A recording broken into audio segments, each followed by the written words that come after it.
mempersembahkan serial Sandiwara Radio Misteri Mak Rompang. Misteri Mak Rompang. Misteri Mak Rompang.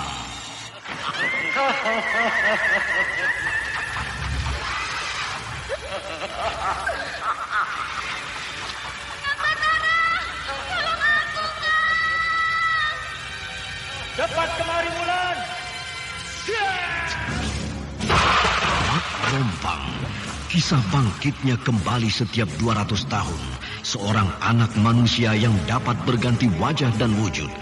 Terkadang menjadi seorang gadis cantik teramat cantik.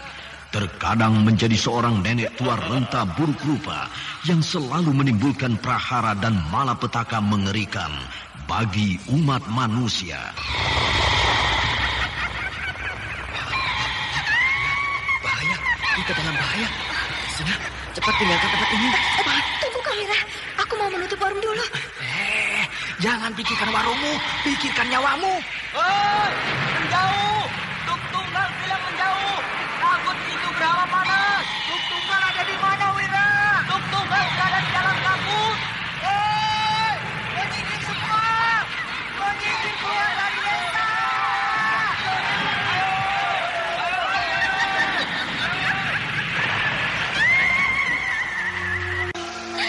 Kang Batara bicara sungguh-sungguh. Iya, karena saya mencintaimu, Wulandari.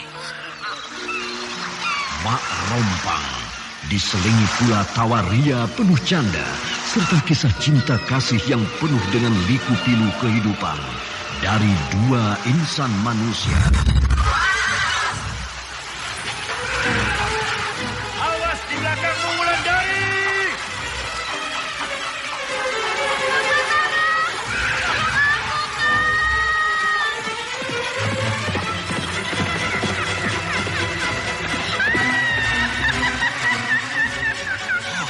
Celaka, Wulandari dibawa lari Mak Rompang.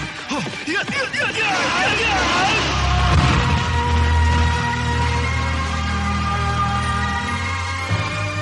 Didukung artis-artis terkenal Ferry Fadli, Yvonne Rose, Anna Sambayon, dan sederet bintang-bintang terkenal lainnya.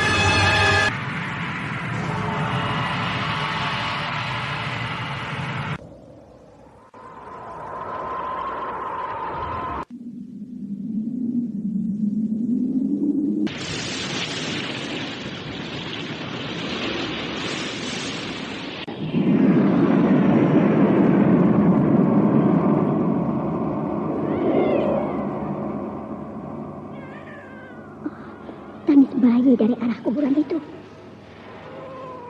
Kasihan. Pasti ada bayi yang ditinggalkan ibunya di kuburan itu. Ikutilah episode ke-17. Tangis bayi di dalam kubur. Di dalam kubur. Di dalam kubur.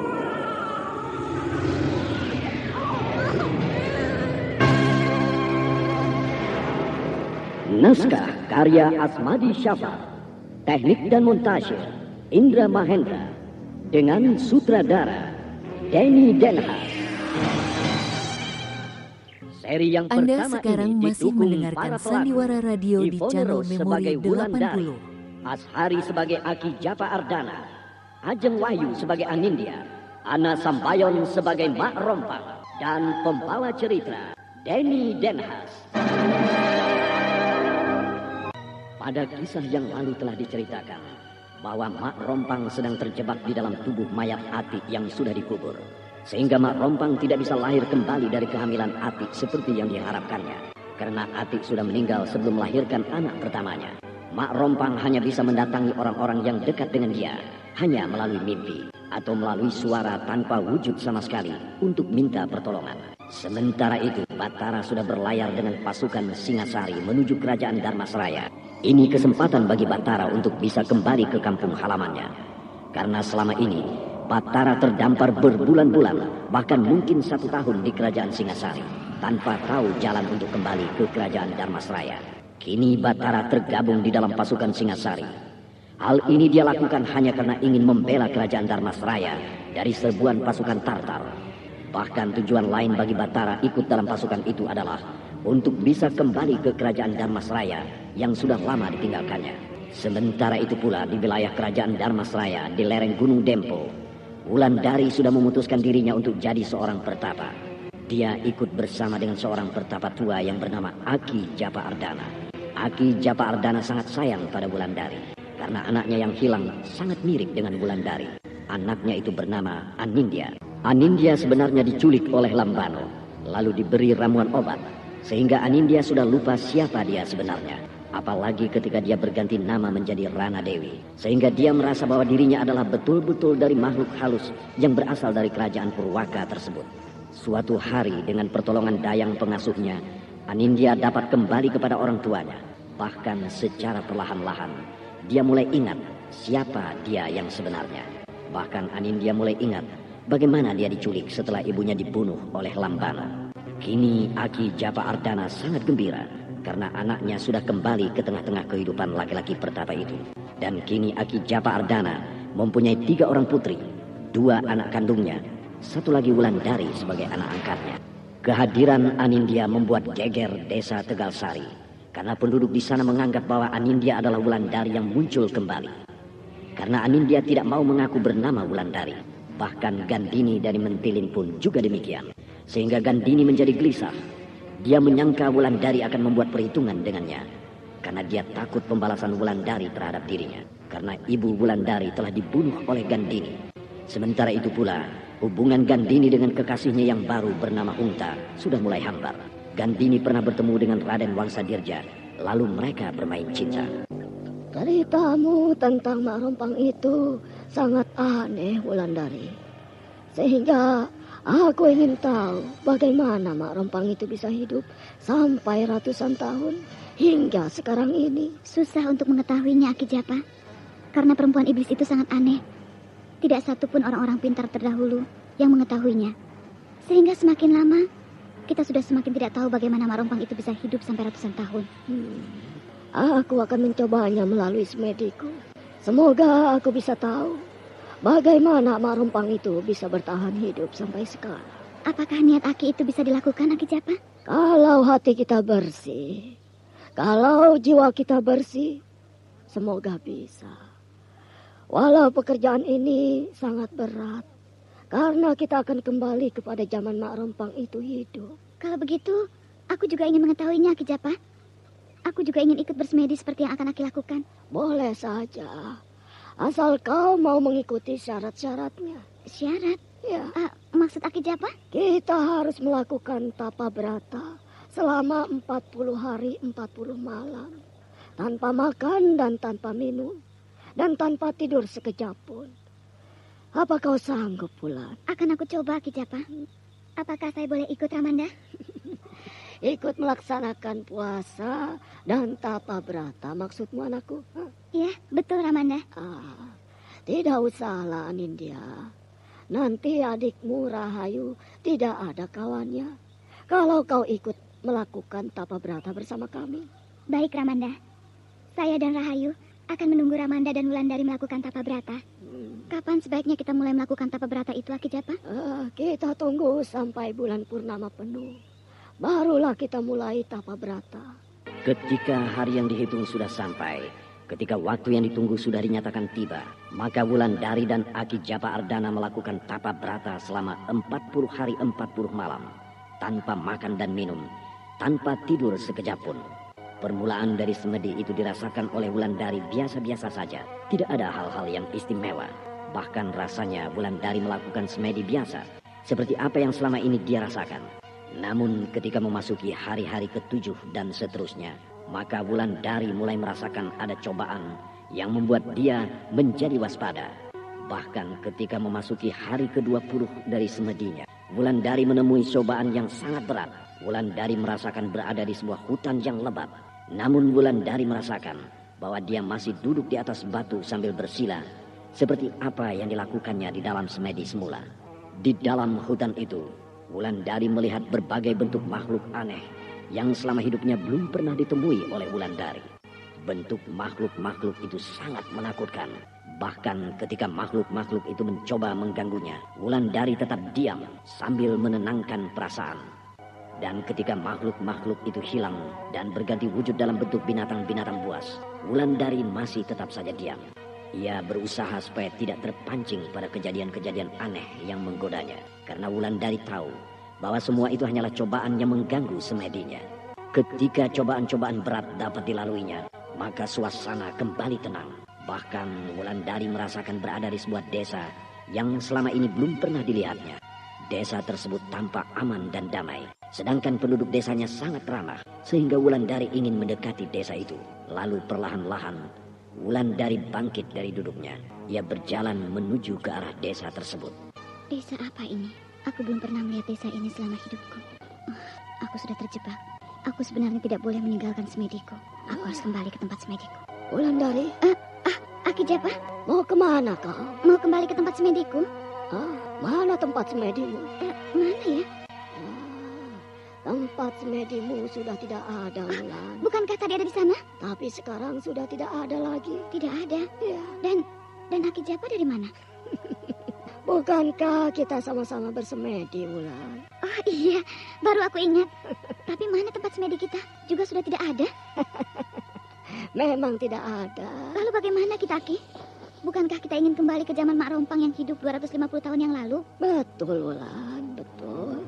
Dan ternyata semedi kita itu sudah terkabul. Terkabul? Bukankah semedi kita baru separuh jalan, Aki Japa? Betul, Wulan. Memang baru separuh jalan. Mari kita masuki desa itu. Pasti desa itu desa yang kita tuju. Ayo. Tapi Aki Japa, Anda sekarang masih mendengarkan Sandiwara Radio di channel Memori 80. menemui desa seperti ini, Aki Japa. Kita sedang kembali ke zaman Mak Rompang yang hidup 250 tahun lalu. Orang-orang desa ini memperhatikan kita, Aki Japa. Ya, mungkin mereka heran melihat kita. Kisana, Ya, apa nama desa ini? ini namanya Desa Tegalsari. Oh, Desa Tegalsari. Iya, Desa Tegalsari ini berbeda dengan Tegalsari yang kita lihat ya, Aki Japa. Iya. Rupanya Tegalsari 250 tahun yang lalu seperti ini. Kisana berdua ini dari mana? Kami dari Mentilin. Iya. Mentilin? Wah, tentu Kisana berdua cukup perjalanan yang jauh dan berbahaya. Kenapa? Bukankah antara Mentilin dan Tegalsari ini ada hutan yang lebat? Hutan yang sangat berbahaya untuk dilalui. Tapi kami... Wulan, ingat Wulan. Kita sedang hidup ke masa 250 tahun yang lalu. Di masa Mak Rompang hidup. Sehingga mungkin saja jalan antara Mentilin dan Tegalsari bukan seperti di zaman kita hidup. Iya juga, Ki Japa. Tentu Kisanak berdua datang kemari ada urusan yang penting.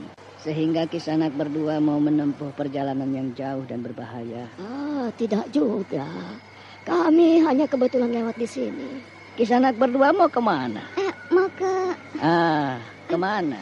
Bukankah Sendang Karang sudah jadi hutan, Aki Japa? Iya, di zaman Mak Rompang hidup. Rasanya Sendang Karang belum jadi hutan. Kenapa kalian bingung? Apakah kalian merasa salah jalan? Iya. Sebenarnya tidak. Kalau Kisanak berdua terus ke sana, maka Kisanak berdua menuju ke Sendang Karang. Oh, terima kasih. Apakah kita akan ke Sendang Karang, Aki Japa? Kita belum tahu mau kemana, Wulan. Jangan ke sana. Jalan ke Sendang Karang, ke situ. Iya. Wulan, kau lihat bukit itu? Iya, Ki. Bukankah itu Bukit Rantau Perinduan? Betul. Itu Bukit Rantau Perinduan. Tempat aku dan keluargaku tinggal beberapa lama. Bukit Rantau Perinduan itu tidak banyak berubah ya? Masih sama seperti yang ada sekarang? Maaf. Apakah Kisana kenal dengan seorang perempuan yang bernama Mak Rompang? Mak Rompang? Aku belum pernah mendengar nama itu sejak aku tinggal di Tegalsari ini. Tapi mungkin dia tinggal di Sendang Karang. Terima kasih. Apakah perempuan yang Kisana tanyakan itu masih ada hubungan famili dengan Kisana? Tidak. Kami hanya kenalan saja. Ya, carilah ke sana.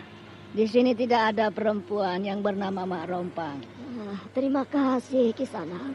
Wulan, mari kita pergi ke desa Sendangkarang. Siapa tahu kita menemui Mak Rompang di sana. Iya, Ayo. Ki. Wulandari dan Aki Japa Ardana sudah berada pada zaman Mak Rompang hidup. Keduanya sudah kembali surut hidup pada 250 tahun yang lalu. Sehingga banyak hal-hal yang tampak agak asing bagi Wulandari dan Aki Japa Ardana. Bahkan mereka tidak mengenali bahwa desa yang mereka lihat adalah desa Tegalsari. Semuanya tidak seperti apa yang mereka alami. Karena desa Tegalsari belum seramai di zaman mereka hidup. Desa Tegalsari masih sepi. Rumah penduduk desa hanya beberapa buah yang terletak berjauhan. Yang tidak berubah hanyalah bukit yang terletak di dekat desa itu, yaitu Bukit Rantau Perinduan. Kini keduanya melangkahkan kaki mereka keluar desa. Mereka berjalan di bawah sinar matahari yang panas. Ketika perjalanan mereka sudah jauh dari desa Tegalsari, maka mulai keduanya merasa lelah. Namun tiba-tiba, Aki Japa dan Wulandari tertegun. Mereka melihat sebuah rumah yang sedang mengadakan perayaan pesta perkawinan. Dan tiba-tiba dari rumah itu, berlari seorang wanita muda. Tampaknya wanita muda itu adalah calon pengantin perempuan. Dia berlari keluar rumah, bagaikan orang yang sedang kesetanan. Kurang ajar! Kurang ajar! Akan ku cari perempuan itu! Akan aku bunuh perempuan itu! Woi Rompang! Kembali kamu! Yang lari melintas di depan kita tadi rupanya Mak Rompang, Aki Japa. Betulkah itu? Mari kita tanyakan pada laki-laki yang sedang berlari kemari ini. Kisanak. Kisanak. Ada apa? Siapa ke sana? Aku dan kawanku ini adalah pengembara. Lalu? Apakah gadis yang lari tadi bernama Mak Rompang? Dia masih gadis, bukan emak-emak. Iya, maksud kami gadis yang lari ke sana itu bernama Mak Rompang. Bernama Rompang? Iya. Kenapa dia lari ke sana? Sudahlah, aku tidak perlu ceritakan pada kalian. Kalian mengajakku bicara sehingga anakku Rompang sudah semakin jauh larinya. Aku harus mengejarnya. Kita sudah menemukan rumah Mak Rompang tanpa sengaja, Aki Japa. Ya, berarti tujuan kita dikabulkan, Wulan. Mari kita ke rumah Mak Rompang. Ayo, sebaiknya tidak usah, Wulan. Kenapa, Ki? Lebih baik kita ikuti kemana Mak Rompang tadi lari. Ayolah. Ayo. Kenapa tiba-tiba kita sampai di sini, Aki Japa? Iya ya. Lalu mana jalan tadi? Mana rumah Mak Rompang tadi? Kenapa tiba-tiba kita sampai di tempat ini? Kita telah kehilangan jejak Mak Rompang. Wulan, aneh. Hanya dalam 2 kali lompatan kita sampai di dusun ini. Nyi, Nyai memanggil saya? Maaf, iya. Aku mau bertanya tentang apa, Nyai? Desa apa ini? Oh, ini desa Sendangkarang. Sendangkarang? Kenapa, Nyai? Bukan desa ini bernama Tegalsari. Tegalsari? Desa Tegalsari jauh dari sini, Nyai.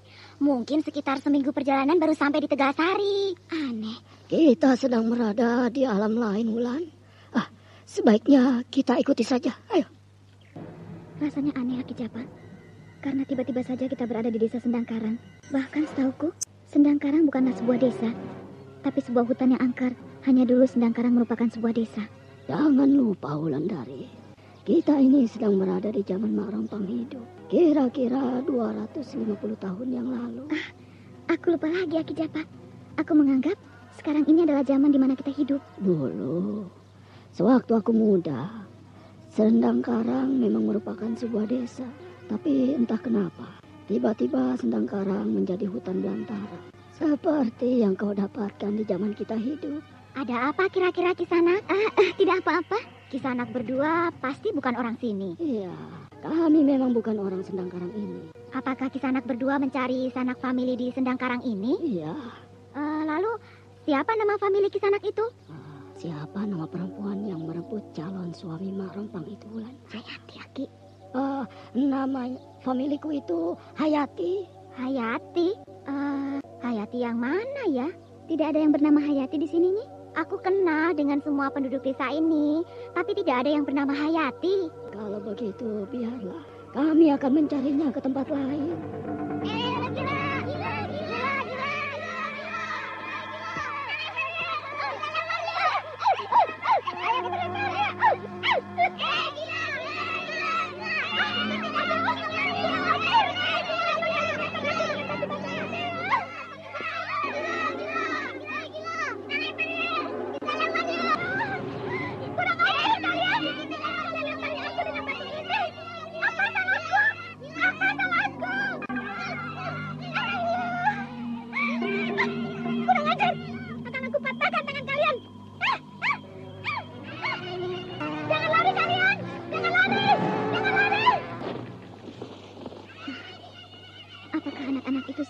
orang gila tadi nih? Sering. Kenapa? Karena orang gila itu sering juga datang ke desa ini dan mengganggu. Bahkan mengejar anak-anak itu. Seperti yang kita lihat tadi. Apakah perempuan muda tadi betul-betul gila, Nyi? Rasanya iya. Orang gila itu masih muda. Siapa orang gila itu sebenarnya? Lalu dari mana asalnya? Aku tidak tahu. Tapi dia itu selalu menyebut namanya si Rompang. Berarti dia itu sangat berbahaya nih. Dia itu sakti. Tidak. Bahkan orang gila itu sering diceburkan ke sungai oleh anak-anak tadi. Dia tidak bisa berbuat apa-apa kecuali menjerit-jerit karena kesal. Kok aneh ya? Wulan, jangan heran. Kita ini sedang berada di zaman Mak Rompang. Masih belum punya ilmu apa-apa. Oh iya, aku lupa. Kalau Nyai dan Aki tidak keberatan, silahkan mampir ke rumahku. Terima kasih. Kami ingin melanjutkan perjalanan kami. Baiklah. Tapi perempuan yang bernama Hayati itu tidak ada di dusun ini, Ki. Biarlah, Nyi. Kami akan mencarinya ke tempat yang lain. Oh, begitu. Mari. Iya. Silahkan, nih. Sekarang kemana kita, Ki Japa? Sebaiknya kita ikuti Mak Rompang tadi itu. Baik. Aki, Japa, dan Wulandari mempercepat langkah mereka. Keduanya tidak mau kehilangan jejak Mak Rompang yang masih mengejar-ngejar anak-anak desa di ujung jalan. Namun tiba-tiba saja Aki, Japa, dan Wulandari tidak bisa menyusul Mak Rompang. Karena Mak Rompang sudah hilang di tikungan jalan. Bahkan anak-anak kecil yang mengganggu Mak Rompang pun sudah tidak tampak. Di suatu hari, di suatu jalan desa, kembali keduanya melihat Mak Rompang sedang berdiri. Dia memperhatikan seorang perempuan muda yang sedang berjalan. Tatapan Mak Rompang itu sangat bengis, sedangkan rambut dan bajunya sudah tampak tidak karuan. Sosok Mak Rompang ini betul-betul sangat mengerikan. Lalu Mak Rompang mengikuti perempuan muda itu dari belakang. Sementara perempuan muda itu tidak tahu kalau dia sedang diikuti oleh Mak Rompang. Mak Rompang tampaknya akan menghajar perempuan itu lagi. Wulan, kita perhatikan saja apa yang akan terjadi. Tidak bisa. Aku harus bantu perempuan itu. Jangan. Nanti kau dalam bahaya. Tidak, Ki Japa. Mak Rompang belum berbahaya. Bukankah beberapa minggu yang lalu kita melihat Mak Rompang dipermainkan oleh sekelompok anak-anak tanpa bisa berbuat apa-apa? Jangan, Wulan, jangan. Kita datang ke zaman Mak Rompang hidup bukan untuk mengacaukan cerita dan jalan hidup mereka. Tapi kita hanya ingin melihat saja. Ya, siapa dan apa sebenarnya yang membuat Mak Rompang itu jadi ganas seperti sekarang ini. Hayati! Awas! Itu di belakang Kau yang bernama Hayati, bukan? Iya, aku. Suamimu bernama Sukra. Iya, Sukra. Aku harus menolong perempuan bernama Hayati itu, Ki Japa. Biarkan saja, Wulan, biarkan. Tapi menurut cerita yang aku tahu, perempuan itu pasti dibunuh oleh Mak Rompang. Dan kita harus mencegahnya. Biarkan saja, Wulan. Bukankah pembunuhan itu sudah terjadi beberapa ratus tahun yang lalu? Iya, Aki. Tapi sekarang kita sedang hidup di zaman Mak Rompang. Ini kesempatan bagi kita untuk menggagalkan pembunuhan yang mengerikan itu. Wulan, jangan merubah kejadian yang sudah terjadi. Aku tidak akan merubah kejadian, Aki. Aku hanya ingin menolong seseorang yang sedang terancam nyawanya. Kau mau apa, ha? Aku akan membunuhmu karena kau telah merebut calon suamiku. Jangan bunuh aku. Lari. Awas, lari. Hei, kenapa kalian lari? Kenapa tidak kalian tolong perempuan itu? Mampus kau. Wulandari, jangan. Terima kasih, adik. Larilah kalau kau ingin selamat. Tidak bisa. Anda sekarang masih mendengarkan Sandiwara Radio di channel Memori 80. Siapa kau? Berani kau menghalangi aku? Aku Wulandari. Wulandari. Apakah kau sanak famili perempuan itu? Bukan. Aku hanya ingin menolong dari perbuatan kejimu. Kau menolong seorang perempuan laknat. Karena dia telah menghancurkan hidupku. Dia rebut calon suamiku. Lalu dia bawa lari. Dan kini dia dikawini. Sementara aku sengsara dan terlunta-lunta seperti ini. Kenapa tidak kau cari saja calon suami yang lain untuk dirimu? Seenaknya saja kau bicara, ha? Apakah kau pikir hanya dengan mencari laki-laki lain, rasa malu yang aku derita sudah terhapus? Berikan dia kepadaku, atau kau yang harus menanggung akibatnya. Tampaknya kau sangat dendam pada dia. Aku memang dendam pada dia, dan dendamku tidak akan terhapus sebelum perempuan ini mati di tanganku. Kalau aku tidak mau menyerahkan dia padamu, bagaimana? Aku tidak akan melepaskan dia. Karena Karena sudah 25 tahun aku mencarinya. Baru hari ini aku menjumpai dia. 25 tahun? Apakah kau tidak salah lihat? Mungkin perempuan ini bukan perempuan yang kau cari, Rompang. Iya, pasti perempuan yang aku cari. Dia bernama Hayati. Dan yang paling jelas bagiku adalah tanda tai lalat di tepi bibirnya. Sama dengan tai lalat di tepi bibirmu, Wulandari. Rupanya ini penyebab dendam Mak Rompang kepada setiap perempuan yang mempunyai tai lalat di tepi bibirnya, termasuk aku. Hei, minggirlah kau. Aku mau menghukum dia. Lari ke sana. Iya. Rupanya permainanmu boleh juga, Wulandari. Tapi jangan kau anggap bahwa aku akan mundur berhadapan denganmu. Aku sudah siap menghadapimu, Rompang. Mari kita mengadu jiwa. Kalau itu yang kau ingini, aku sudah siap.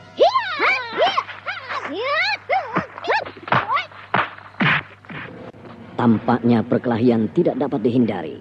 Karena Mak Rompang tidak menerima sikap Wulandari yang melindungi Hayati.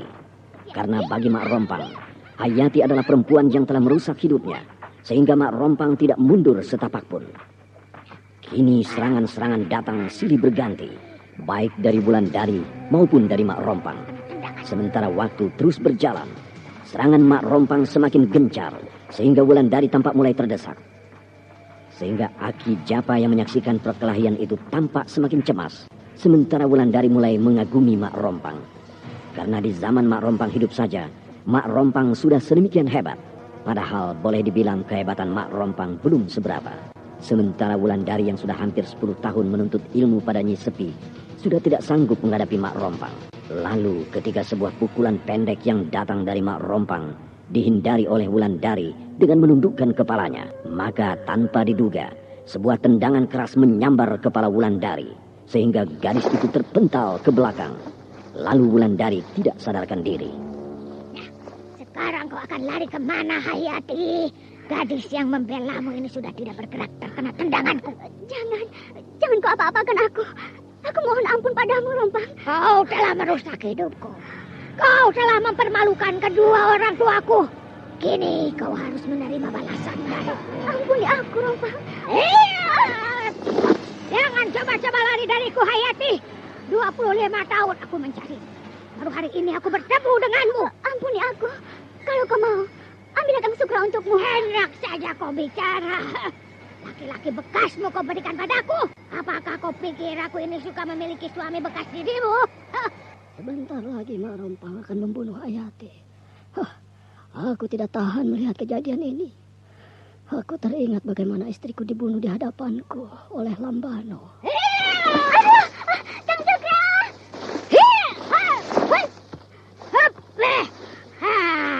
Mau lari kemana kau? Biarkan aku pergi. Berikan kesempatanku untuk hidup. Sudah lama aku mencarimu. Kau tidak akan aku biarkan pergi dari hadapanku. Kuku-kukumu panjang sekali. Kau akan aku bunuh dengan kuku-kuku ini. Jangan. Ampuni aku, Rompang.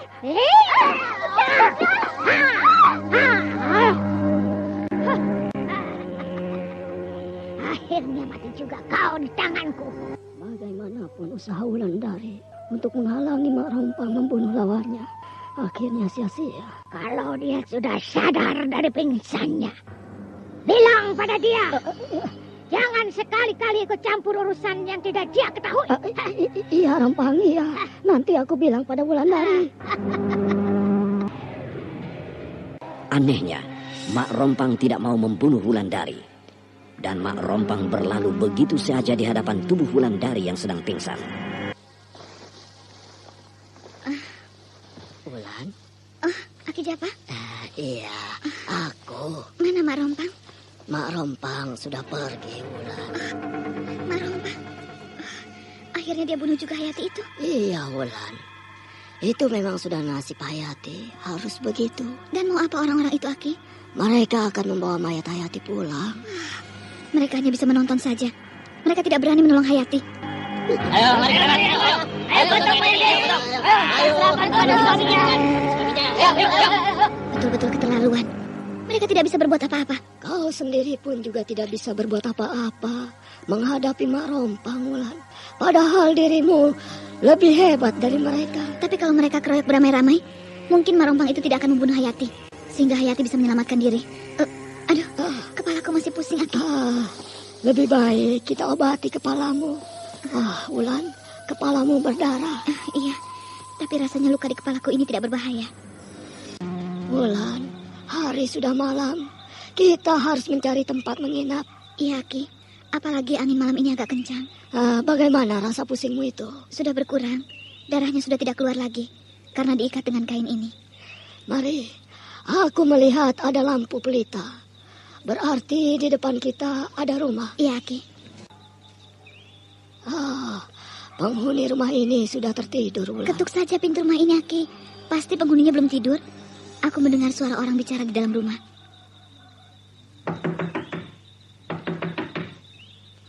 Sepi. Aku mendengar langkah kaki orang di dalam rumah itu.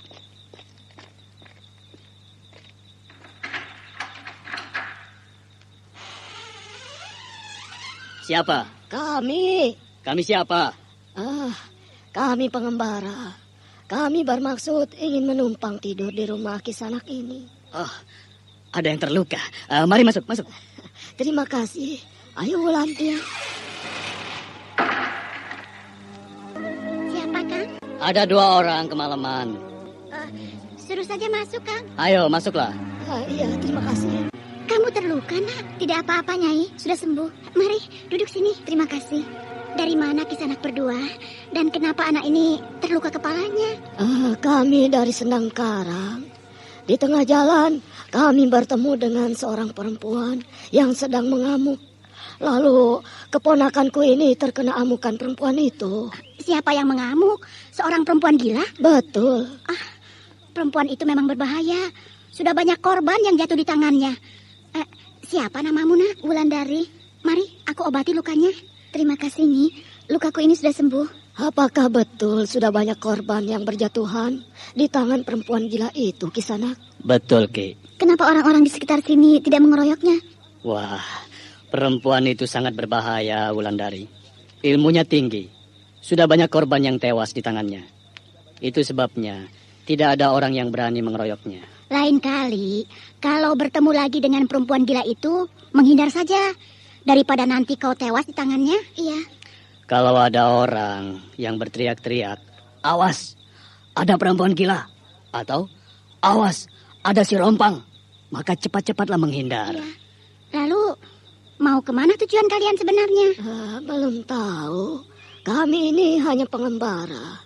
Kalau kalian pergi mengembara, hindari dulu Sungai Tembesi. Kenapa begitu, Kisanak? Karena dari hulu Sungai Tembesi itulah perempuan gila itu selalu muncul. Lalu dia pergi kemana saja mencari korbannya. Kalau begitu kita harus pergi ke sana, Ki Japa.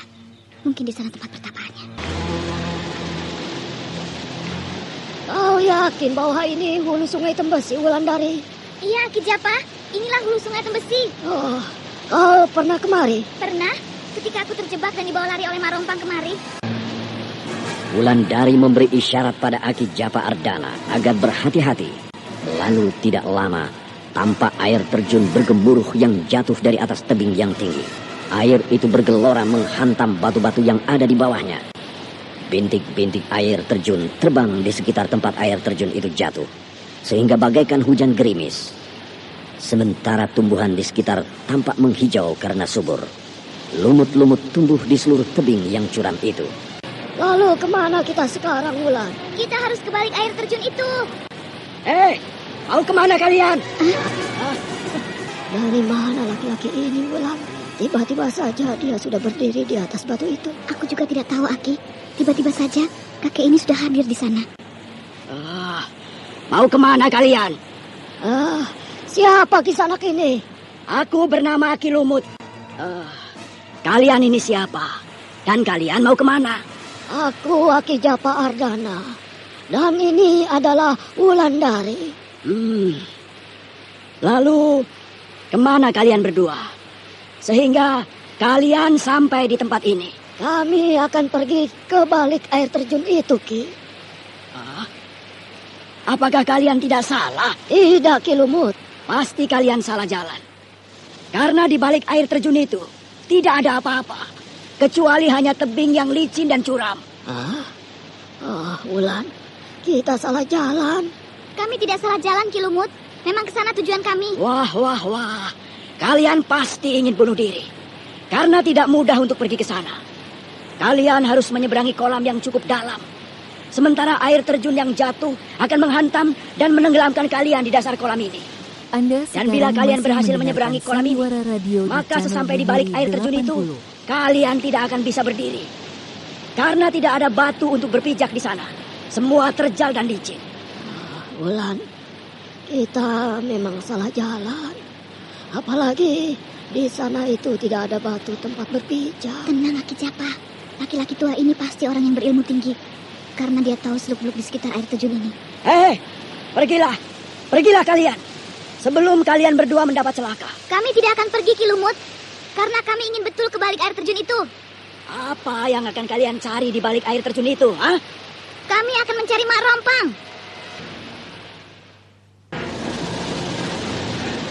Kami akan mencari Mak Rompang. Betul itu? Betul, Ki Lumut. Kalau kau ke sana, sangat aku sayangkan. Karena kalian masih muda. Sama saja kalian mengantarkan nyawa ke sana. Tapi kalau Aki Japa yang ke sana, apa boleh buat?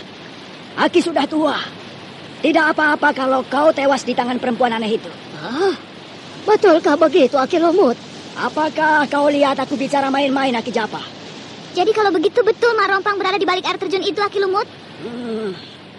Yang ada di balik air terjun itu bencana. Kembalilah ke rumah kalian sebelum bencana itu datang. Justru kami datang kemari untuk menghadapi bencana itu, Aki Lumut. Kami akan hadapi Mak Rompang sebelum dia menebar bencana ke seluruh pelosok bumi ini. Betulkah tekadmu seperti itu? Betul, Aki Lumut. Apakah kau tidak mau mendengar nasihatku? Apakah kau tidak sayang pada nyawamu? Aku sudah tahu kemampuan Mak Rompang. Itu sebabnya aku datang kemari. Lalu kapan kau bertemu dengan iblis betina itu? 3 minggu yang lalu, ketika dia membunuh Hayati. 3 minggu yang lalu? Betul, Ki. Lihat, ini bekas luka di kepalaku ketika menghadapi Mak Rompang. Mak Rompang membunuh Hayati.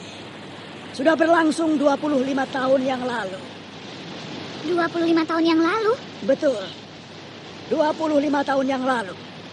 Kini jahanam itu sedang semedi di dalam pertapaannya. Bahkan menurut perkiraanku, sudah saatnya dia bangkit kembali dari pertapaannya untuk membuat bencana. Itu sebabnya aku melarang kalian untuk menemui Mak Rompang. Karena saat sekaranglah saat kebangkitannya. Wulan, bagaimana Wulan? Apakah kita akan terus ke sana? Kita akan terus ke sana, Aki Japa. Apakah tidak sebaiknya kita ikuti saran Aki Lumut itu? Tampaknya dia sangat tahu tentang Mak Rompang. Aki Lumut? Tampaknya Aki Lumut banyak tahu tentang Mak Rompang. Apakah aku boleh tahu di mana Aki Lumut tinggal? Aku tinggal di bawah pusaran air di dalam kolam itu, Wulandari. Pusaran air? Kalau kau perhatikan baik-baik, maka di sebelah kiri kolam ini ada pusaran air. Oh ya? Ya. Mana pusaran air itu, Wulan? Itu, Aki. Itu. Oh iya. Pusaran air itu cukup deras, Wulandari.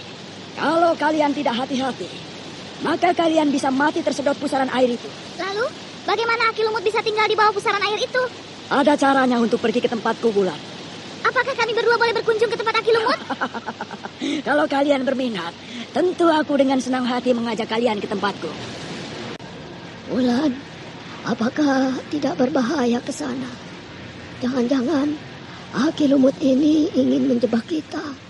Lalu kita tewas di dalam pusaran air itu. Rasanya Ki Lumut itu tidak berniat buruk, Aki Japa.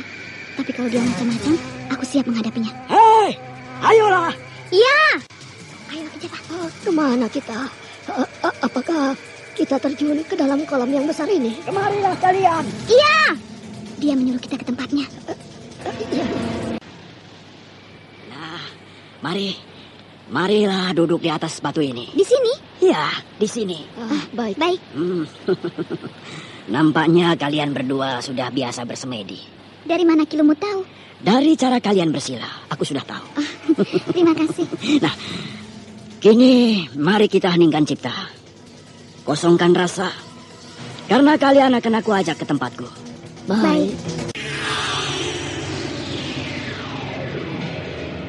Akhirilah semedi kalian. Apakah kita sudah sampai, Aki Lumut? Sudah. Sebuah gua batu. Apakah Aki Lumut seorang petapa? Memang disinilah aku bertapa sepanjang tahun, Aki Japa. Apakah betul gua ini terletak di bawah pusaran air tadi, Aki Lumut? Betul. Dan kau ingin bertanya bagaimana kita sampai di sini, bukan? Iya, betul. Ya. Caranya seperti tadi. Kita kemari ditempuh dengan melakukan semedi dengan persetujuan aku. Bagaimana Aki Lumut tahu bahwa kami tadi berada di dekat air terjun hulu Sungai Tembesi? Kebetulan aku sedang berenang di atas kolam, sehingga aku melihat kalian berdua berdiri di sana. Hah? Aki Lumut seorang petapa sakti, Aki Japa, sehingga tubuhnya tidak basah ketika kita temui tadi, padahal dia sedang mandi di kolam air terjun itu. Iya, Wulan. Mungkin kita bisa bertanya tentang Mak Rompang pada dia. Karena dia pasti banyak tahu tentang perempuan yang dia sebut iblis betina itu. Betul, Aki Japa. Aku juga sedang berpikir demikian. Wulandari dan Aki Japa lama terdiam. Sementara keduanya memandang berkeliling ke seluruh pelosok gua yang luas itu. Walaupun suasana di dalam gua itu selalu malam, karena tidak pernah tersentuh cahaya matahari. Tetapi gua itu terasa agak hangat, tidak dingin seperti yang diperkirakan Wulandari dan Aki Japa Ardana. Di seluruh ruangan gua tidak terdapat apa-apa, kecuali sebuah batu besar yang tinggi di sudut ruangan. Dan mungkin di atas batu itulah Aki Lumut duduk sepanjang hari, bertahun-tahun melakukan semedinya. Sementara itu pula, Aki Lumut hanya diam saja memperhatikan kedua tamunya. Namun ketika Wulandari mendekati batu besar yang tinggi di sudut ruangan, Wulandari menjadi heran. Karena di atas batu itu tidak datar seperti umumnya batu tempat seorang duduk bertapa, tetapi agak berlekuk ke dalam, seperti tempat seekor ular besar melingkar. Wulandari betul-betul terkejut. Tapi Aki Lumut pura-pura tidak melihat sikap Wulandari itu. Sementara di dalam ruangan itu tidak terdapat seekor ular pun. Maaf, Aki Lumut. Aku sudah lancang memeriksa tempat Aki Lumut ini. Tidak apa-apa. Memang tempatku ini agak aneh bagi kalian. Mungkin itu yang membuatmu heran, Wulandari. Aku kagum pada Aki Lumut. Tinggal di tempat yang sederhana ini, jauh di bawah air, di dalam bumi. Ya, kemanapun kau berkeliling di tempatku ini, yang kau temukan hanyalah dinding batu cadas. Marilah, kita duduk kembali di sini, Wulandari. Baik, Aki Lumut. Sebenarnya apa yang akan kalian cari kemari? Ke hulu Sungai Tembesi ini. Apakah hanya sekedar menemui Mak Rompang? Betul, Aki Lumut. Lalu kenapa? Karena dia begitu ganas. Begitu berbahaya kehadirannya di muka bumi ini. Perempuan iblis itu memang sangat berbahaya.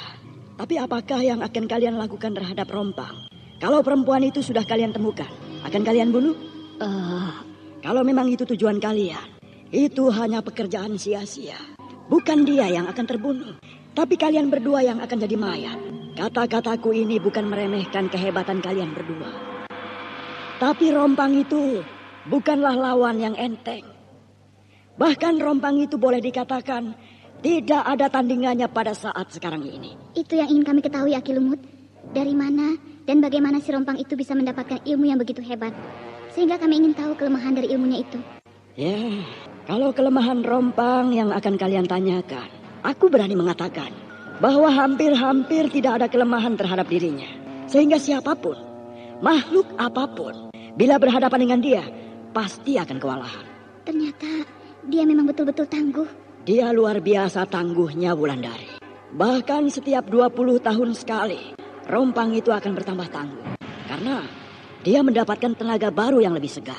Kalau begitu, Aki Lumut tahu banyak tentang dia. Kalau boleh aku bertanya, Aki, kenapa Mak Rompang itu bisa bertahan hidup ratusan tahun? Ya. Ilmu apa yang dipakainya, Aki Lumut? Yang aku tahu, Wulan, Mak Rompang itu sebenarnya sudah mati. Dia mati di dalam suatu dendam yang maha hebat. Dendam? Mati di dalam sebuah dendam? Ya. Dendam apa, Aki Lumut? Dia dendam pada seorang perempuan yang merebut calon suaminya. Perempuan itu dicarinya ke seluruh penjuru desa. Dan akhirnya perempuan itu mati di tangan si Rompang. Perempuan itu yang kau temukan. Iya, perempuan itu bernama Hayati. Kau tahu rupanya. Dan hati-hatilah kau, Wulan. Karena kau juga sama seperti Hayati. Kau pasti akan dibunuh juga oleh Rompang. Karena di tepi bibirmu ada tai lalat. Persis seperti Hayati. Iya, aku juga punya tanda sama seperti Hayati. Tapi bukankah dendam si Rompang itu telah terpenuhi, Ki Lumut? Lalu, kenapa dia harus membunuh setiap perempuan yang punya tai lalat di tepi bibirnya? Itulah karena ilmunya. Sehingga dia jadi begitu. Apakah Kilumut tahu betul ilmu apa yang dia miliki? Aku tidak begitu tahu, Wulandari. Tapi rasa-rasanya, aku bisa menceritakan padamu apa yang aku ketahui pertama kali tentang Rompang. Baik Kilumut, aku dan Ki Japa sangat ingin mendengarnya. Pertama-tama, aku bertemu dengan perempuan iblis itu di hulu sungai Tembesi ini. Dia datang dengan keadaan yang tidak karuan. Bajunya compang-camping, badannya penuh luka, sedangkan rambutnya tidak karuan. Lama dia duduk di atas batu tempat kalian tadi berdiri. Dia menangis meraung-raung. Mungkin dia sudah berubah gila, Kilumut. Rompang itu tidak pernah gila sebenarnya. Hanya saja karena bentuknya seperti itu, maka semua orang mengatakan bahwa dia itu gila. Bahkan kalau dia masuk ke suatu desa, maka orang-orang dan anak-anak melempari dia dengan batu sambil meneriaki, "Gila, gila, gila." Lalu, apakah dia itu mati sampai di sini, Kilumut? Tidak. Setelah dia letih menangis meraung-raung, maka tidak lama kemudian dia duduk bersemedi. Berapa lama dia bersemedi, Kilumut? 1 hari? 2 hari? Lebih, Wulan. 1 minggu? 1 bulan? Lebih. 40 hari? 25 tahun. Semedi apa yang dilakukannya, Kilumut? Aku tidak tahu, Wulan. Tapi yang jelas, dia melakukan tapa berata selama itu karena dia ingin melampiaskan dendamnya. Bahkan di dalam tapanya itu, dia meninggal dunia. Dia mati di dalam tapanya itu, Kilumut?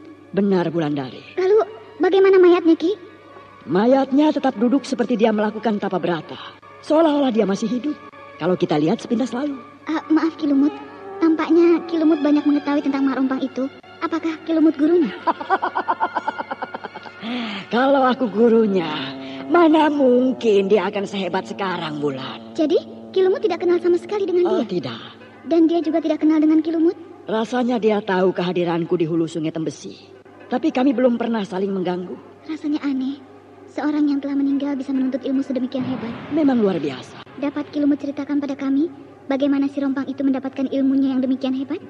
Bisa, Wulan. Begini ceritanya.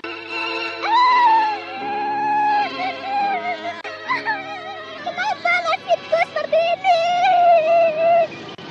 Kenapa aku harus dimusuhi? Lebih baik aku mati. Lebih baik aku bunuh diri ke dalam air terjun itu.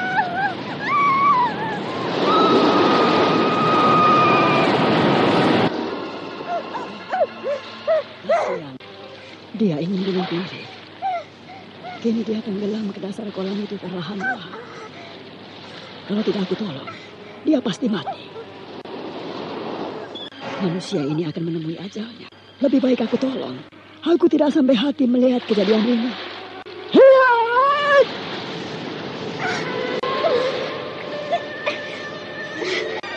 Kenapa aku bisa sampai lagi ke atas batu di tepi kolam besar ini?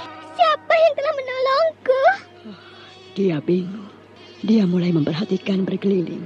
Dia ingin tahu siapa yang telah menolongnya.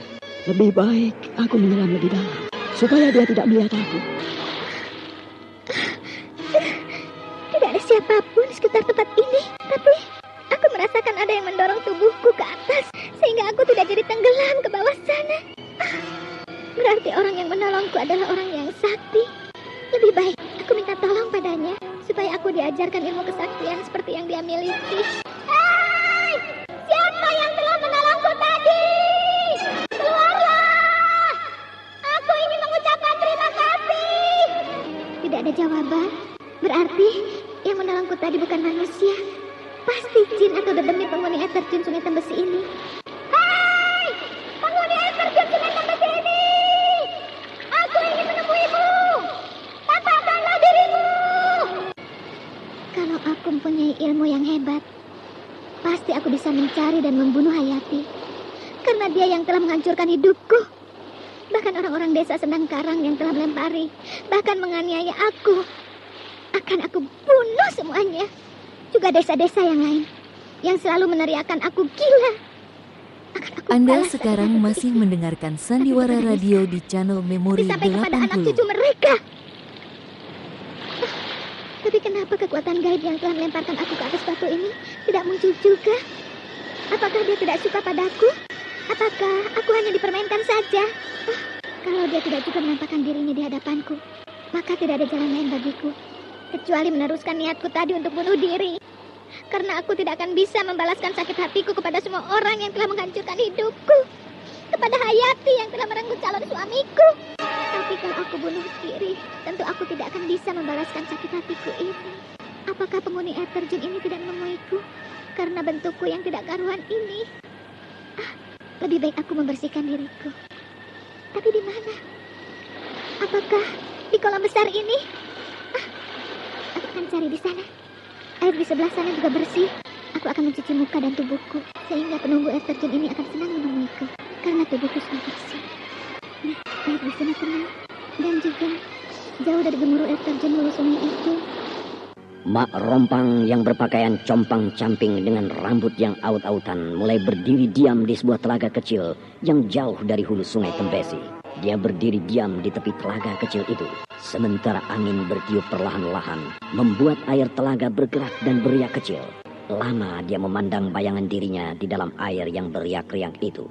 Ketika tiba-tiba, angin tidak terasa lagi semilir. Ketika seluruh tempat itu benar-benar terasa sepi mencekam, maka Mak Rompang terkejut memandang wajahnya di dalam air yang bening bagaikan cermin itu. Mukaku, rambutku sudah tidak rapi, sedangkan mukaku penuh dengan bekas luka terkena lemparan batu dan pukulan benda tajam orang-orang desa Senangkarna. Mukaku tercabik-cabik karena kebencian mereka terhadapku, sehingga kecantikanku sudah hilang. Baiklah, akan aku bersihkan tubuhku. Lalu akan kutemui penghuni dan penunggu air terjun itu.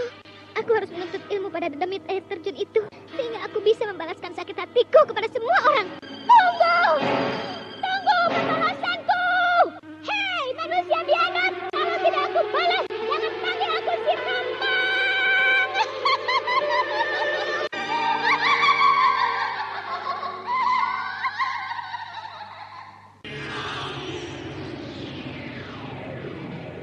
Lama Kilumut memperhatikannya, Ki? Lama. Bahkan aku selalu memperhatikan Wulan. Karena aku tidak mau. Kalau hulu sungai ini dirusak oleh orang yang tidak bertanggung jawab. Lalu apa yang selanjutnya dilakukan oleh Mak Rompang itu, Ki? Sejak tadi kau selalu menyebut si Rompang itu dengan sebutan Mak Rompang. Kenapa, Wulan? Apakah dia sudah tampak tua olehmu? Tidak. Lalu, kenapa, Wulan? Aku ingin mendengar keteranganmu. Sebelum cerita tentang si Rompang ini, aku lanjutkan. Maksudku... Kau lupa, Wulan, bahwa kita sekarang sedang berada 250 tahun yang lalu. Di saat Mak Rompang itu masih muda. Jadi kenapa, Ki Japang? Memang tidak pantas kau sebut nama itu dengan panggilan Mak Rompang. Karena dia masih sangat muda. Yang pantas kau sebut adalah si Rompang. Tapi bukankah Mak Rompang itu telah berumur 25 tahun lebih? Bahkan mungkin saja dia berumur 40 tahun. Sudahlah. Ikuti saja apa maunya Aki Lumut ini. Jadi aku tidak boleh menyebut Mak Rompang? Sudahlah. Ikuti saja. Sebagaimana yang dia sebut tadi. Baiklah. Kenapa, Wulan? Tidak apa-apa, Ki Lumut. Maksudku, kenapa kau sebut si Rompang itu dengan sebutan Mak Rompang? Mungkin karena aku bertemu dengan dia setelah bentuknya tidak karuan. Sehingga wajahnya kelihatan tua. Mungkin juga iya. Karena sampai sekarang pun wajah si Rompang itu tidak pernah tampak muda kembali. Seperti sedia kala. Walau dia memakai ilmu pengawet jasad. Ilmu pengawet jasad? Benar, Wulan. Karena seperti yang aku katakan dulu, si Rompang itu sebenarnya sudah meninggal lama sekali. Dia mati karena apa, Ki Lumut? Dia mati dalam tapa berata yang begitu lama. Dia melakukan tapa berata selama 25 tahun. Biarlah. Walau wajahku sudah berantakan seperti ini, tapi aku sudah membersihkan diri. Wajahku tidak kumal seperti tadi lagi. Pasti kini jin penghuni air terjun itu mau menampakkan dirinya padaku, sehingga aku dapat mengucapkan terima kasih padanya. Dan juga langsung minta diangkat jadi muridnya. Apakah aku di sini saja sambil menunggu kedatangan penghuni air terjun itu? Tapi rasanya tidak sopan kalau dia yang harus datang ke sini. Padahal aku ingin diangkat jadi muridnya. Memang aku yang harus datang ke dekat air terjun itu. Aku harus berlaku sopan. Aku harus mengalah. Kalau cita-citaku untuk membalas dendam tercapai. Hei, penghuni air terjun! Aku sudah berada di sini. Aku sudah membersihkan tubuh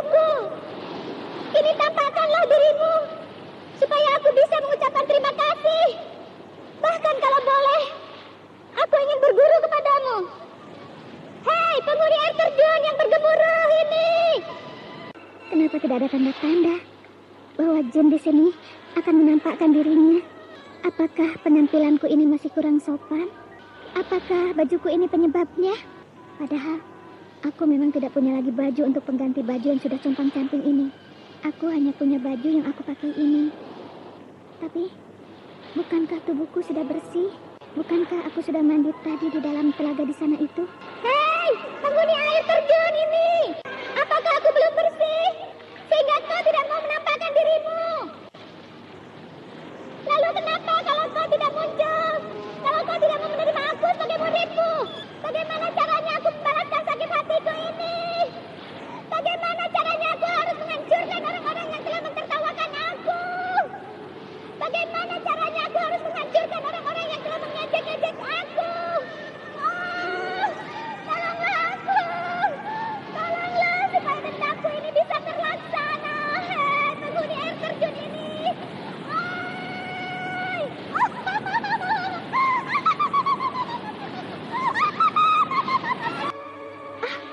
Penghuni air terjun ini supaya tidak mau hanya lahirku saja yang bersih.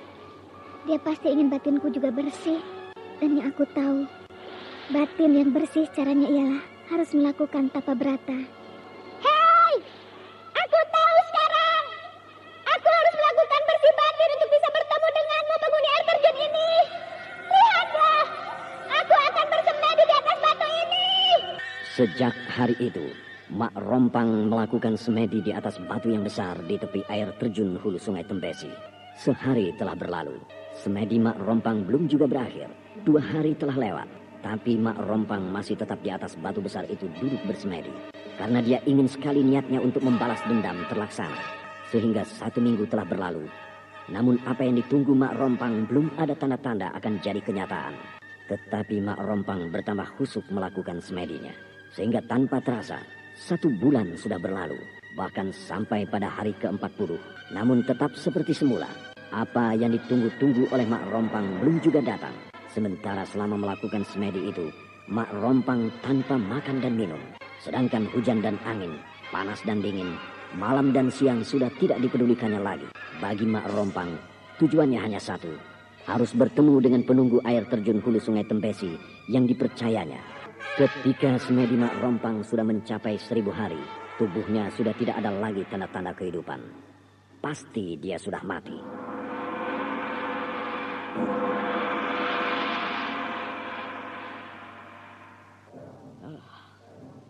Si Rompang ini sudah bertapa selama 1000 hari. Dan tubuhnya sudah tidak ada lagi tanda-tanda kehidupan. Pasti dia sudah mati. Bahkan tubuhnya sudah ditumbuhi lumut dan sekat. Jadi di hari yang ke-1000, Mak Rompang itu mati, Ki Lumut? Rasanya begitu, Wulan. Pada hari yang ke-1000, si Rompang itu mati. Karena tubuhnya sudah tidak bernyawa. Bahkan di seluruh tubuhnya sudah ditumbuhi lumut dan sekat. Dia bagaikan manusia batu yang sedang duduk bersila di tepi air terjun, di atas batu besar. Kenapa Ki Lumut tidak menguburkan saja jasadnya itu? Sehingga dia akan terbebas dari segala kerumitan hidup di dunia ini. Apakah betul begitu? Karena dengan jasadnya terus-menerus duduk di atas batu itu, dia selalu mendapat siksaan dari segala binatang dan cuaca di sekelilingnya. Kalau siksaan dari binatang-binatang, memang betul Ki Jabah. Sehingga aku juga tidak sampai hati melihat keadaan si Rompang itu. Bahkan pada suatu hari, berpuluh-puluh serigala datang mendekati tubuh yang sudah tidak bernyawa itu. Lalu apa yang terjadi, Ki Lumut? Serigala itu tampak beringas terhadap jasad Rompang. Mungkin binatang-binatang itu akan merobek-robek tubuh yang sudah tidak bernyawa. Sedangkan tidak ada satu manusia pun yang bisa mengusir serigala-serigala itu. Binatang-binatang itu mulai menerkam tubuhnya.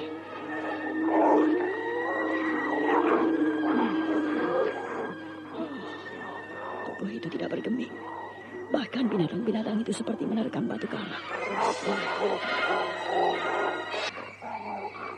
Puluhan serigala masih berdiri mengelilingi tubuh yang sudah tidak bernyawa.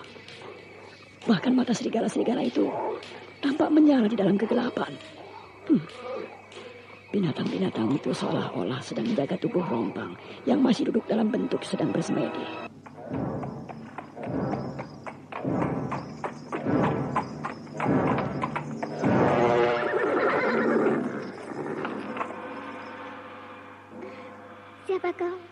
Kudaksa, aku kusir kereta ini. Untuk apa kau kemari? Aku disuruh menjemputmu. Siapa yang menyuruhmu menjemput aku? Pemilik kereta kencana ini. Kau yang bernama si Rompang, bukan? Betul. Perlu apa aku dijemput? Karena kau akan dibawa ke sana. Kemana? Ke balik air terjun itu. Untuk apa? Bukankah kau sudah berniat menjadi seorang yang sakti? Oh iya, aku memang berniat begitu. Naiklah ke atas kereta kencana ini, supaya kau bisa pergi ke sana. Tapi, bagaimana dengan jasadku ini? Tinggalkan saja. Aku tidak mau. Jasadku diganggu terus oleh binatang-binatang buas. Tapi mereka tidak merusak jasadmu, bukan? Ya, tapi aku tidak mau pergi tanpa jasadku ini bersama dengan aku. Jadi bagaimana? Aku harus bersama-sama dengan jasadku untuk pergi ke sana, ke balik air terjun itu. Kalau begitu, ayolah. Masuklah sukmamu ke dalam jasadmu itu. Baru kita pergi ke balik air terjun di Sungai Tembesi ini. Sungai Tembesi? Apakah ini bernama Sungai Tembesi? Air terjun ini adalah hulu Sungai Tembesi. Oh, Sungai Tembesi.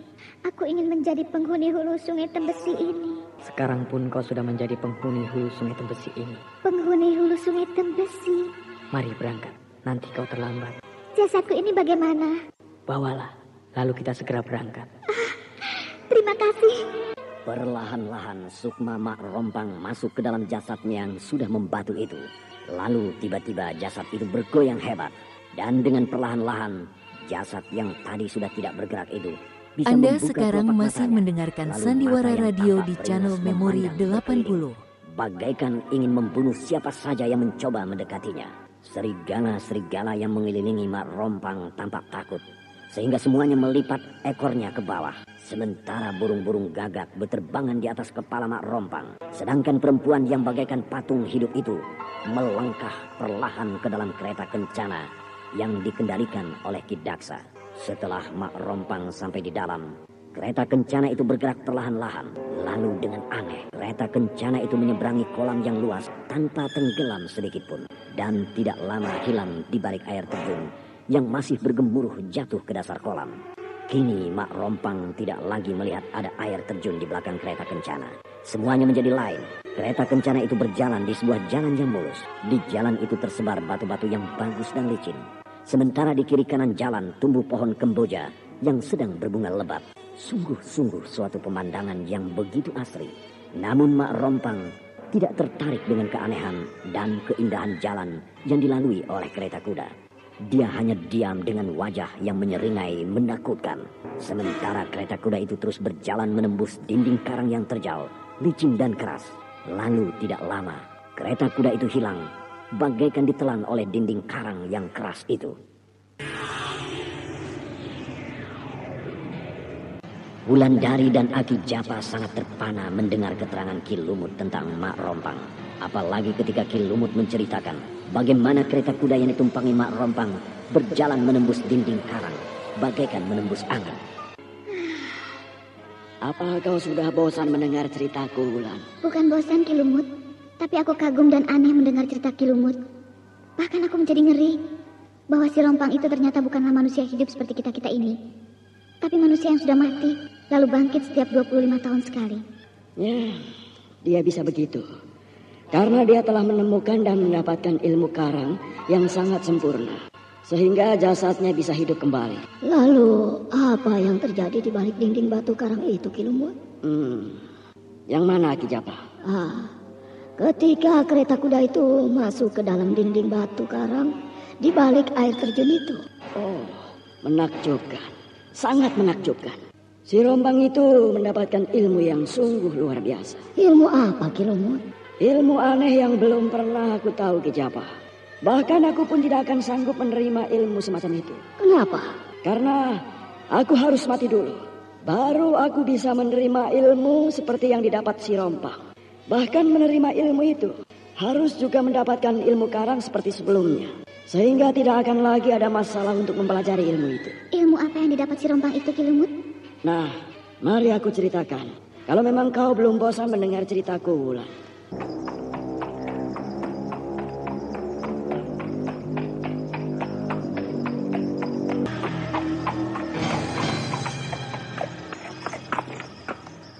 Turunlah, sudah sampai. Kau mau kemana? Tugasku selesai. Kau mau kemana? Pergi. Aku? Memang di sini aku mengantarkanmu. Lalu, aku harus kemana? Aku tidak tahu lagi. Aku harus kemana? Aku mau kemana? Jangan bingung, cucuku. Bukankah kau ingin mendapatkan ilmu kedikjayaan? Siapa yang bicara itu? Mana wujudmu? Aku tidak berwujud. Aku tidak berbentuk. Tapi aku ada di dekatmu. Apakah kau mengetahui apa yang telah aku lakukan? Apakah kau tahu dan kau telah melihat apa yang aku lakukan? Aku telah melakukan tapa berata selama 1000 hari tanpa makan dan minum. Aku tahu. Bahkan aku sudah menerima getaran akibat tapa beratamu itu. Sampai-sampai jasadmu kau korbankan. Sampai-sampai jasadmu kau tinggalkan.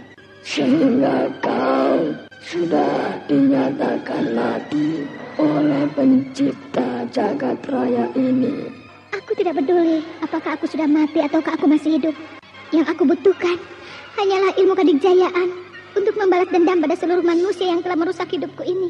Aku tahu.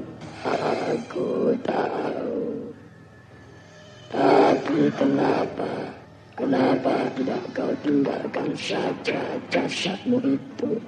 Karena tanpa jasadmu kau lebih leluasa untuk melampiaskan dan melaksanakan dendammu. Tidak, aku tidak mau meninggalkan jasadku. Karena jasadku inilah aku sampai punya tekad seperti ini. Jasadku sudah dirusak oleh mereka. Mukaku telah dirobek-robek oleh mereka. Di samping perempuan yang punya tai lalat di tepi bibirnya itu. Karena perempuan itu telah menghancurkan hidupku. Baiklah, aku mengerti sekarang. Kenapa kau selalu membawa jasadmu yang sebenarnya tidak berguna lagi? Berguna? Justru sangat berguna. Karena dengan jasad ini, aku bisa kembali menampakkan diriku pada mereka. Apakah dalam bentuk yang rusak seperti sekarang ini? Ataukah dalam bentuk yang lain, yang lebih cantik dan mempesona? Sulit untuk terpenuhi. Kalau kau ingin tampak mempesona dan cantik, apapun syaratnya akan kujalani. Asal aku bisa tampak cantik dan mempesona. Kau harus melanjutkan tata beratamu supaya kehendakmu itu tercapai. Berapa lama lagi? Karena kau sudah melakukan tapa berata selama 1000 hari, maka kau harus melanjutkan tapa beratamu selama 23 tahun lagi. Sehingga akan genap tapamu menjadi 25 tahun. Jangankan 25 tahun, 1 abad pun aku sanggup. Hei, suara yang tidak pernah tampak wujudmu itu. Cukup 25 tahun. Sudah sangat cukup untuk memenuhi keinginanmu, Rompang. Sehingga nanti kau akan bangkit 25 tahun sekali. Kau akan lahir 25 tahun sekali. Lalu kau akan kembali sirna bila wujudmu sudah kembali tua. Kau siapa sebenarnya, hei suara yang tak berwujud? Kau tidak usah tahu siapa aku ini. Aku ingin tahu. Karena kau sangat baik padaku. Nasibmu sama dengan aku. Tapi bedanya, aku tidak berwujud. Karena jasadku sudah bersatu dengan dinding-dinding karang ini. sehingga tidak satu orang pun akan tahu bentuk jasadku itu, karena jasadku sudah tertanam selama 1000 tahun lebih. Nasibmu sama dengan aku? Iya, ini hasil tapaku selama 1000 tahun. Akan aku ajarkan padamu apa-apa yang telah aku dapat selama itu, juga akan aku ajarkan padamu. Karena kaulah nanti yang akan membalaskan sakit hatiku terhadap manusia yang hidup di bumi ini. Aku bersedia meluluskan permintaanmu, asalkan keinginanku tercapai. Pasti akan tercapai. Kini berbaringlah kau di dalam kelambu yang telah tersedia itu. Tidurlah di atas tilam yang indah itu. Semoga setelah 25 tahun, maka kau akan kembali bangkit dalam wujud yang muda. Perlahan-lahan tubuh yang sudah kaku bagaikan karang itu tidur di atas tilam yang indah.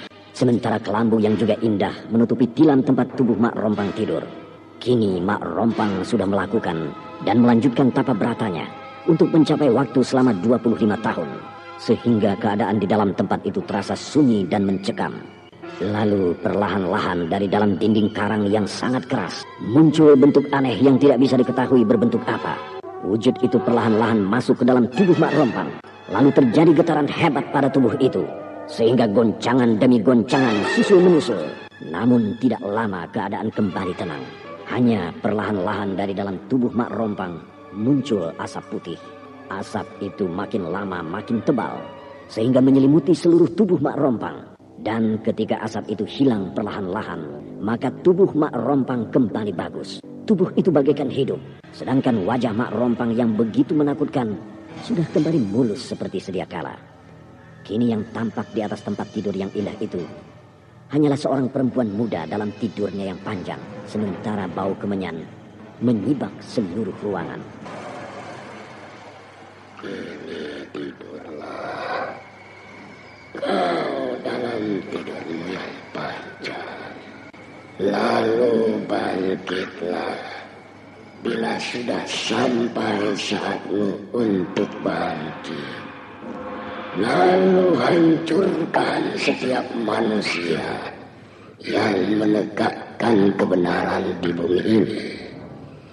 Karena kebenaran adalah musuh utamaku, Rompang.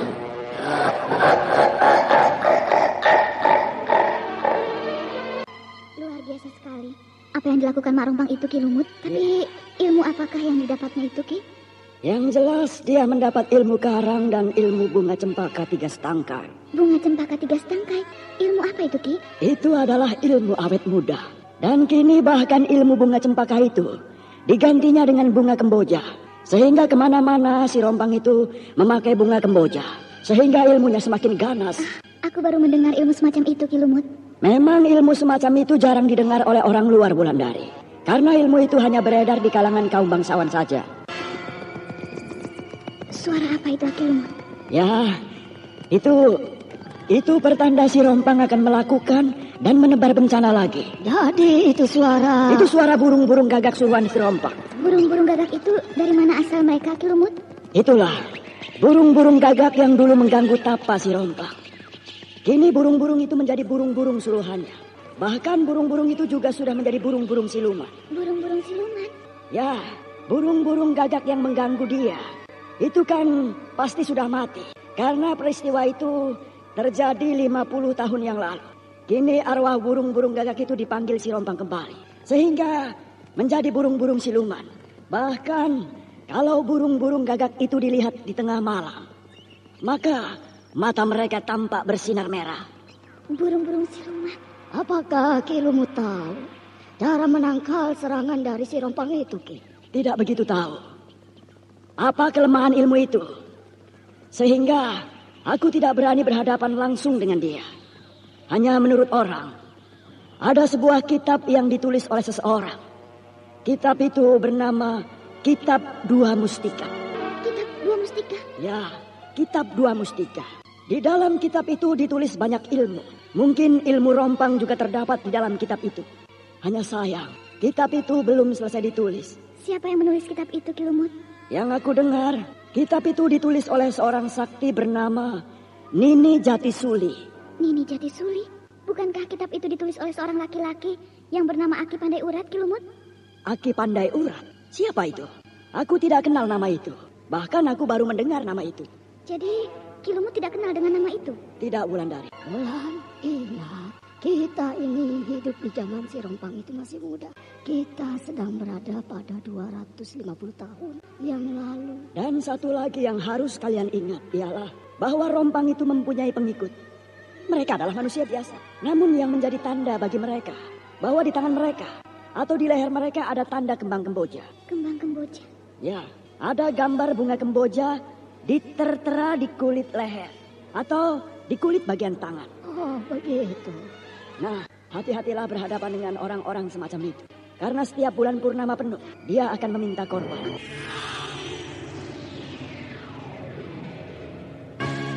Nah, pendengar yang berbahagia, ikutilah lanjutan kisah ini esok hari pada waktu dan gelombang yang sama.